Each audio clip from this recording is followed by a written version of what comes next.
कही है कि ये बाबूराव का स्टाइल नहीं है, तेंजिन का स्टाइल है। ये लाइन भी आपकी बड़ी वायरल हुई थी। लेकिन इसी के साथ प्रधानमंत्री मोदी की अगर बात करें, जिन्हें आप अपने गुरुजी कहते हैं, कि अब गुरुजी ने तारीफ कर दी तो अब बस, अब तो हो गया। क्योंकि नागालैंड पहुंचे थे, उन्होंने भी कहा था कि मैं तो सोशल मीडिया पे बहुत देखता हूं आपको। गुरुजी ने क्या किया वो तो हमारे लिए सपने से भी बाहर था। उन्होंने तारीफ कर दिया तो मैं चुनाव जीत गया। आप लोग सोचिए, ये मजाक वाला बात नहीं बोल रहा हूं। उन्होंने मंच से तारीफ कर दिया, मैं चुनाव जीत के मंत्री बन गया, क्योंकि उन्होंने दिल से तारीफ किया। और किसी और का स्टाइल अपनाने के लिए क्या जरूरत है? आजकल मुश्किलात ये होता है कि मंत्री बनने से पहले तो कभी भी जाके गोलगप्पे खा लेते थे, या कहीं खड़ा होकर चाय पी लेते और समोसा खा लेते थे।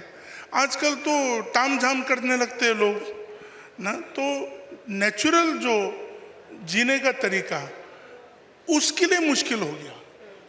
तो हमारे ख्याल से हम लोग जैसा है वैसा करना चाहिए, रहना चाहिए, कोशिश करना चाहिए कि थोड़ा लोगों के साथ मिलजुल के रहें और एक दूसरों के साथ अपने मन के बातों को रखने का, सोचने का समय मिले।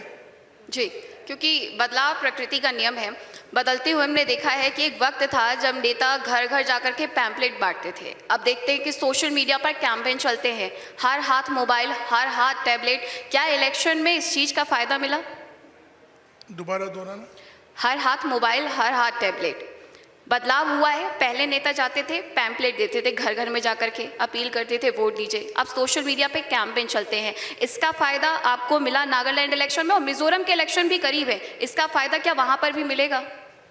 नहीं, सोशल मीडिया प्लेटफॉर्म एक बहुत महत्वपूर्ण प्लेटफॉर्म होता है।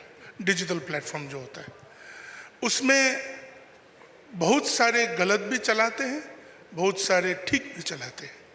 हम लोग ये कोशिश करना चाहिए कि जो उपलब्धि है उस चीज़ को अच्छी तरीक़ा से हम लोग इस्तेमाल करें, और उन जो आम लोग हैं वो लोग बहुत सारे चीज़ों को नहीं जानते हैं। आप लोग यहाँ बैठे हुए मंच में लोग, और यहाँ जितने लोग बैठे हुए हैं, आपको जितना जानकारी है वो गांव के लोगों को मालूम नहीं है। मगर डिजिटल प्लेटफॉर्म एक ऐसा प्लेटफॉर्म है जो हर एक गांव में पहुंचा हुआ है आज के दिन, और जो भी उपलब्धि का और अच्छे इस देश के लिए जो भी कार्य हो रहा है, उन चीज़ों के बारे में उनके पास पहुंचाना बहुत ज़रूरी होता है। एक बात मैं समझना चाहूँगी, आजकल का जो वक्त है उसमें जो यूथ है वो हर तरह से इन्फ्लुएंस होता है। सोशल मीडिया एक वो ज़रिया है, एक वेपन है जिसमें अच्छाई भी है, बुराई भी है।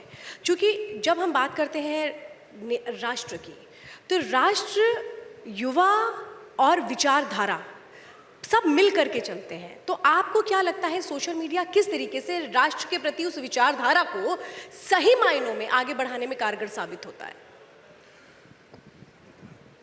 युवा के लिए आज के दिन एक बहुत बड़ा समय है, जब हमारी सबसे लोकप्रिय प्रधानमंत्री मोदी जी की नेतृत्व में इस देश को एकता और अखंडता के साथ पहले बार ऐसा हुआ है। हम उम्र में तो आप लोगों से बड़े नहीं हैं, मगर जितना तक जानता हूँ, इस देश में हमेशा तोड़ मरोड़ के, बांट के ही बात होते थे।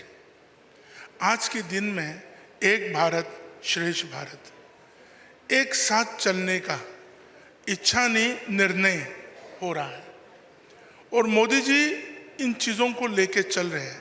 आज इस इतना बड़ा मंच में, रिपब्लिक टीवी में, हम कहाँ नागालैंड से, एक छोटा सा राज्य, किस जैसे हमारी, आप बुरा मत मानिए, कोई एक नेता बोला था, हमने देखा वायरल में, कि बहुत बढ़िया बड़ा राज्य है मध्य प्रदेश।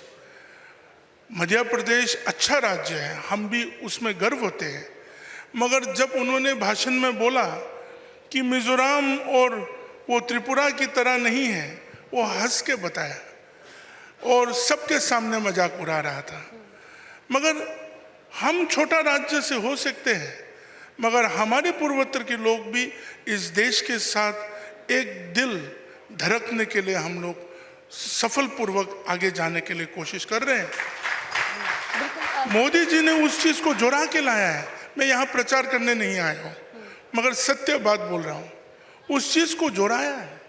तो सोशल मीडिया प्लेटफॉर्म में अगर हम लोग उस तरह की गलत बातों को भी लेके रखते हैं तो छोटे छोटे राज्य के लोग मन में डर पैदा होते हैं।